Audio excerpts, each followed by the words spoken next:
Friends, मेरा नाम चार्मी है और मैंने मेरा 16 केजी वेट लॉस किया है आज से 8 साल पहले। और मैंने जो मेरे वेट लॉस के दरमियान वर्कआउट स्ट्रेटेजीज फॉलो की थी, आज वो मैं आप लोगों के साथ शेयर करने वाली हूँ क्योंकि मुझे बहुत ही सस्टेनेबल रिजल्ट मिला है। तो एंड तक बने रहना, मैं मेरी स्ट्रेटेजी लास्ट में शेयर करने वाली हूँ। सबसे पहले देखेंगे कि कौन कौन सी वर्कआउट रहती है और हम कैसे फॉलो करते हैं।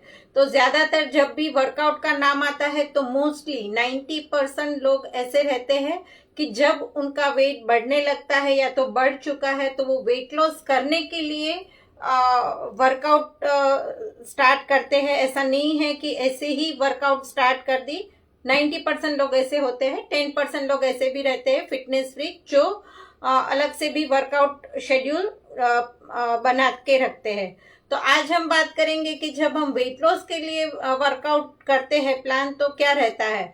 तो मोस्टली फीमेल का अगर मैं बताऊं तो जब भी वेट लॉस के लिए वो सोचती है तो ऐसे सोचती है कि मैं जो खाती हूँ उससे थोड़ा कम खाऊंगी और कोई भी योगा क्लास ज्वाइन कर लेते हैं, या तो जुम्बा है, एरोबिक्स है, जिम ज्वाइन करते हैं। तो जिम में भी ज्यादातर वो ट्रेडमिल या साइकिलिंग ऐसे ही वर्कआउट चूज करते हैं, प्रीफर करते हैं। तो क्या होता है कि जब हम इस टाइप की वर्कआउट करते हैं जिसको कार्डियो वर्कआउट कहा जाता है, तो कार्डियो वर्कआउट जो है ना उसमें हमारा मेटाबॉलिज्म इंप्रूव नहीं होता है। क्यों नहीं होता है? क्योंकि जब हम कार्डियो वर्कआउट करते हैं तो कैलोरी बर्निंग प्रोसीजर है, वो जितने टाइम हम वर्कआउट कर रहे हैं तभी कैलोरी बर्न होने वाला है। उसके बाद मतलब पूरे दिन में अलग से उसके लिए कैलोरी बर्न नहीं होने वाला है।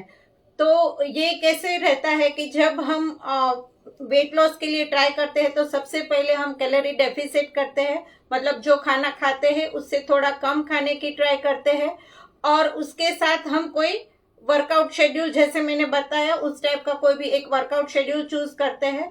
तो उसकी वजह से क्या होता है कि जब हम कार्डियो वर्कआउट कर रहे हैं तो हमारे ब्रेन को मैसेज जाता है कि अभी एनर्जी की जरूरत है, तो वो एनर्जी कहाँ से लाए। तो उसको बॉडी को लगता है कि ऑलरेडी मुझे जो एनर्जी मिल रही थी, हम जो खाना खा रहे थे वो ऑलरेडी कम हो चुका है और अभी मुझे वापस से एक्स्ट्रा एनर्जी यूज करनी है, तो मैं कहाँ से लाऊं। तो वो डायरेक्टली मसल के ऊपर अटैक करती है। क्यों? क्योंकि उसको पता है कि अगर बॉडी में मुझे मसल रखने हैं तो मसल के लिए मुझे ज्यादा एनर्जी लगेगी और अभी मुझे जो खाना कम मिल रहा है और ये कार्डियो वर्कआउट चल रही है, मुझे एनर्जी की जरूरत है, तो वो जो एनर्जी है वो मसल से लेगी। तो क्या होगा कि हमारा जो दिमाग में था कि हम वेट लॉस करेंगे मतलब वो फैट लॉस ही होने वाला है, वो यहाँ पे नहीं होगा क्योंकि बॉडी जो है वो कैलोरी मसल से लेने वाली है, एनर्जी मसल से लेने वाली है। तो यहाँ पे हमारा मसल लॉस होगा। तो मसल के लिए मैंने जैसे पहले भी टॉपिक में शेयर किया था कि मसल के अंदर 60 to 65% पानी रहता है, तो मसल के साथ साथ वो पानी भी कम होता है और जो हमारे बोन्स रहते हैं वो मसल के सपोर्ट से रहते हैं। तो उसका भी अगर सपोर्ट कम होने लगता है तो धीरे धीरे वो बोन्स की जो डेंसिटी है वो भी कम होने लगती है। तो जो ओवरऑल वेट लॉस होगा वो यहाँ पे फैट लॉस के बदले मसल लॉस, मतलब लीन मसल मास जाएगा। लीन मसल मास में तीनों चीज आ जाती है, मसल्स, वाटर एंड बोन्स। तो उस तरीके का वेट लॉस होगा।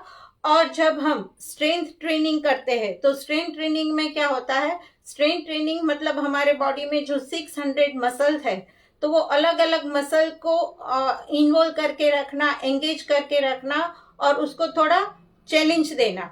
तो वो किस टाइप की वर्कआउट रहती है, जैसे कि स्क्वाट्स कर लिए, लंजेस कर लिए, प्लैंक कर लिए, पुशअप कर लिए, और उसमें भी बहुत सारे अलग अलग वेरिएशन आते हैं जिसको हम वेट के साथ भी कर सकते हैं। तो ऐसा जरूरी नहीं है कि जिम में जाके जो वर्कआउट करते हैं उसको ही स्ट्रेंथ ट्रेनिंग बोलते हैं। इस टाइप की जो वर्कआउट वेरिएशन रहते हैं वो भी स्ट्रेंथ वर्कआउट में ही काउंट होती है। तो जो हम बात कर रहे थे कि स्ट्रेंथ वर्कआउट के टाइम हमारे मसल को हम एंगेज करते हैं, उसको यूज में लेते हैं। तो वो क्या होता है, मसल एक फाइबर है, तो वो उसका जो रेसे है उसके फाइबर वो ब्रेक डाउन होने लगता है जब हम वर्कआउट करते हैं। तो वो क्या होता है, जिसने भी वर्कआउट किया है, कर रहे हैं, उनको पता होगा कि जो मसल को हमने इन्वॉल्व करके रखा है, जिसके ऊपर हमने काम किया है, जिस टाइप की वर्कआउट की है, वो मसल्स हमें नेक्स्ट डे थोड़ा पेन, मतलब वो स्वीट पेन रहता है, सॉरनेस रहती है, और उस टाइप का हमें फीलिंग आता है, पेन वाली फीलिंग।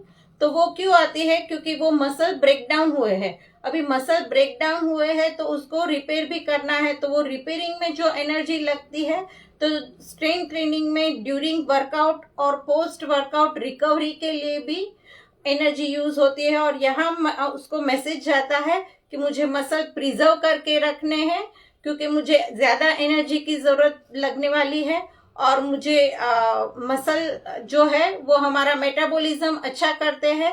तो उसी की वजह से जो स्ट्रेंथ ट्रेनिंग है वो हमारे मेटाबॉलिज्म को अच्छा करता है, क्योंकि वो मसल को स्ट्रेन देता है, चैलेंज देता है, और उसकी रिकवरी के लिए और एक्स्ट्रा कैलोरी बर्न करता है। और उसी की वजह से हमारा जो वेट लॉस होता है वो एब्सोल्युटली फैट लॉस होता है, क्योंकि एक तो हम कैलोरी डेफिसिट डाइट पे है, तो हमारे बॉडी में कोई एक्स्ट्रा कैलोरी नहीं जा रही है, और हम मसल को रिकवरी के लिए भी एक्स्ट्रा बॉडी को चैलेंज कर रहे हैं, तो वो वहां से भी कैलोरी यूज करने वाला है। तो यहाँ पे हमारा फैट लॉस होगा और मसल लॉस नहीं होगा। तो मसल जो लीन मसल है वो प्रिजर्व करके रखेंगे, और उसमें हमें अलग अलग वेरिएशन ऐड करना बहुत जरूरी है। तो जैसे मैंने बताया था कि मैं शेयर करने वाली हूँ 3 टिप्स जो मैंने मेरे वेट लॉस में वर्कआउट के लिए फॉलो की थी। वो था 2-2-2-2-1 जो प्रोग्राम है वो। तो 2 डेज में मैं फोकस करती हूँ स्ट्रेंथ ट्रेनिंग के ऊपर। स्ट्रेंथ ट्रेनिंग में क्या रहता है, एक दिन में अपर बॉडी लेती हूँ और सेकंड डे में लोअर बॉडी लेती हूँ। तो वो ऐसे हो गया। फिर 2 दिन में कार्डियो करती हूँ। तो कार्डियो के लिए इधर हम स्विमिंग कर सकते हैं, डांसिंग कर सकते हैं, वॉक के लिए जा सकते हैं, रनिंग कर सकते हैं। उस टाइप का जो हमारे हार्ट रेट को अप करके रखे, ऐसी वर्कआउट करूंगी। और जो 2 दिन है वो मैं HIIT वर्कआउट करूंगी। HIIT मतलब हाई इंटेंसिटी इंटरवल ट्रेनिंग।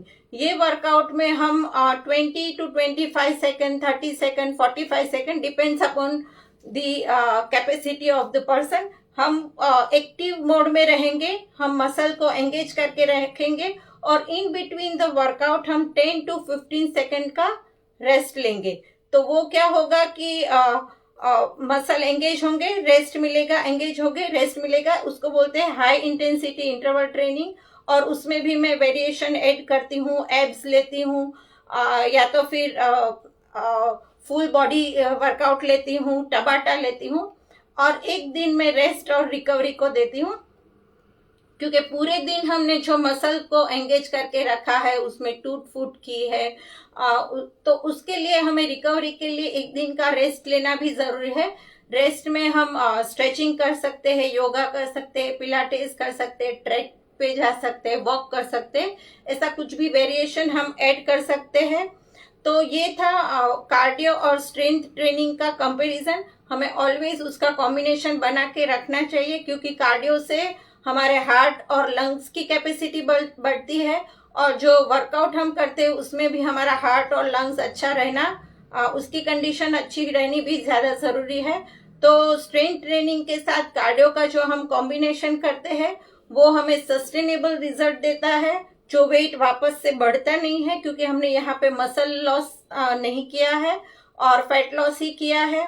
और सबसे ज्यादा इम्पोर्टेंट बात, वर्कआउट जो है वो सिर्फ 20% रोल प्ले करता है, क्योंकि कोई भी इंसान 1 घंटे से ज्यादा वर्कआउट के लिए टाइम भी नहीं दे सकता है और एनर्जी भी नहीं दे सकता है, और उसको रिकवरी के लिए और फिर फूड चाहिए होगा। तो उससे ज्यादा 1 घंटे से ज्यादा वर्कआउट जो है वो सस्टेनेबल भी नहीं है। और बाकी का जो 80% है वो हमारे फूड के ऊपर, हमारे न्यूट्रिशन के ऊपर, हमारा जो स्लीप है, रेस्ट, रिकवरी, पानी, ये सारी चीजों के ऊपर डिपेंड है। तो सिर्फ वर्कआउट के ऊपर फोकस नहीं करिए, 80-20 रूल फॉलो करिए, और स्ट्रेंथ ट्रेनिंग और कार्डियो का कॉम्बिनेशन बना के रखिए। आज के लिए इतना ही। आप अभी हम रोज मिलने वाले हैं। अगर आपको कोई क्वेश्चन है, क्वेरी है ये टॉपिक के रिलेटेड, या तो कोई भी वेट लॉस, फैट लॉस के लिए कोई भी क्वेरी है, तो आप बेझिझक मुझे मैसेज करिए, मैं वो टॉपिक कवर करने की ट्राई करूंगी। तब तक के लिए बाय बाय, टेक केयर।